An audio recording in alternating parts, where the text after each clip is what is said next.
kasih karunia dan damai sejahtera Allah Bapa kita dan anaknya Tuhan Yesus Kristus menyertai saudara. Amin.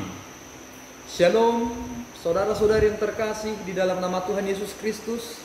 Senang bisa menyapa saudara di tempat saudara berada hari ini, dalam dimensi yang berbeda tetapi dalam dunia yang sama. Sebagai insan yang diciptakan untuk Tuhan, sebelum kita melakukan rangkaian aktivitas kita pada hari ini, marilah kita mengawalinya dengan mendengarkan firman Tuhan. Shalom saudara-saudari yang dikasihi Tuhan Yesus Kristus. Pembacaan pada pagi hari ini diambil dari Wahyu 21 ayat 4 yang berbunyi demikian. Dan ia akan menghapus segala air mata dari mata mereka, dan maut tidak akan ada lagi. Tidak akan ada lagi perkabungan atau ratap tangis, atau duka cita, sebab segala sesuatu yang lama itu telah berlalu. Demikian firman Tuhan. Shalom. Saudara-saudari yang terkasih di dalam nama Tuhan Yesus Kristus, apa yang membuat kita bisa tenang menjalani hidup ini? Tentu ketika kita tidak tahu apa yang akan terjadi atau sesuatu di masa depan, dan kita tidak menemukan kepastian tentang hal itu, maka bisa dikatakan kita tidak bisa menjalani hidup ini dengan lebih tenang. Salah satu alasan yang membuat kita harus lebih tenang menjalani kehidupan ini, memiliki komitmen dan menjadi orang yang tidak hanya sekedar menjadi pemenang, adalah karena adanya di masa depan langit yang baru dan bumi yang baru.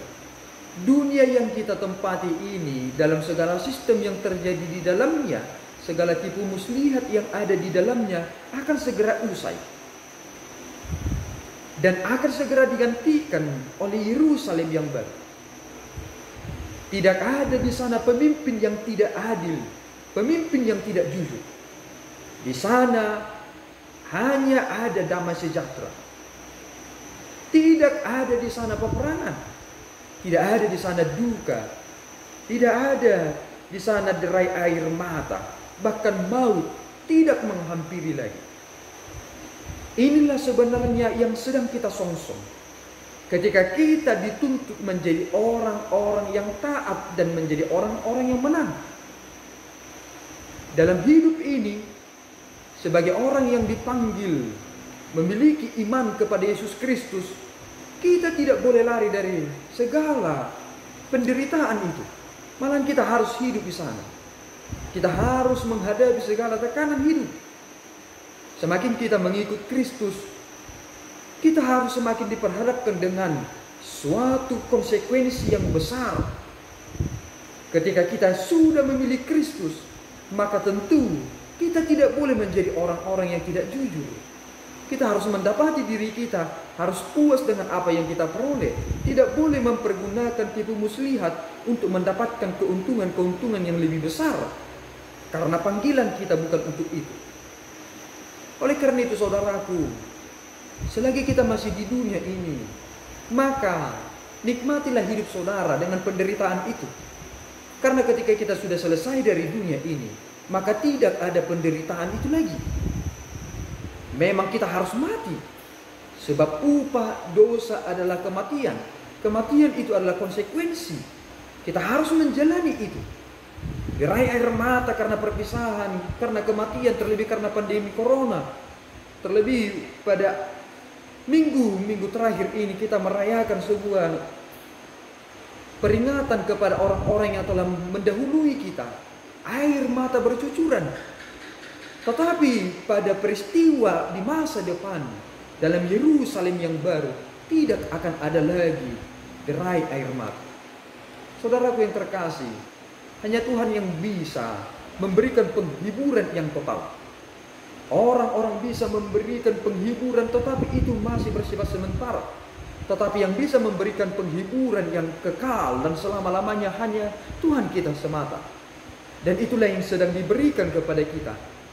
Jika kita menjadi orang-orang yang melebihi dari pemenang, maka kita akan mendapatkannya.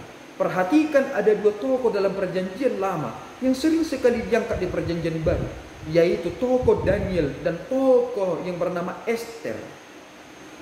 Perhatikan bahwa ternyata yang dua ini adalah suatu relevansi tentang penerimaan akan masa depan. Jika kita akan memerintah dalam Yerusalem yang baru, maka kita dalam kehidupan kita sekarang ini seharusnya adalah menjadi orang yang terus adil, jujur, dan terus memegang teguh kebenaran. Karena kita akan memerintah dalam kerajaan Allah kelak. Oleh karena itu saudara, jangan terlena dengan dunia ini. Dan jangan pernah putus asa.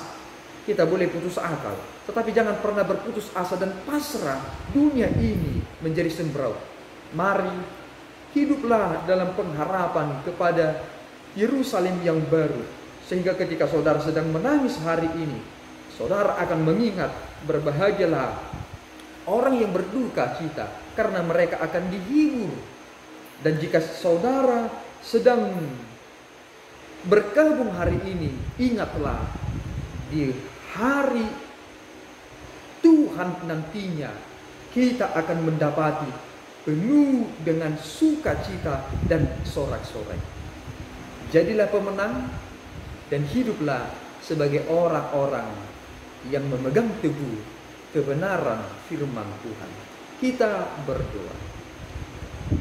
Ya Allah Tuhan kami bersyukur atas anugerah-Mu yang memelihara hidup kami. Tuhan, pada hari Yerusalem yang baru, Engkau akan memberikan kami sukacita yang besar.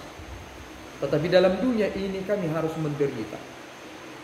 Tuhan, izinkan kami supaya menjadi para pemenang yang bisa menderita tetapi tidak pernah meninggalkan Engkau sedikit pun.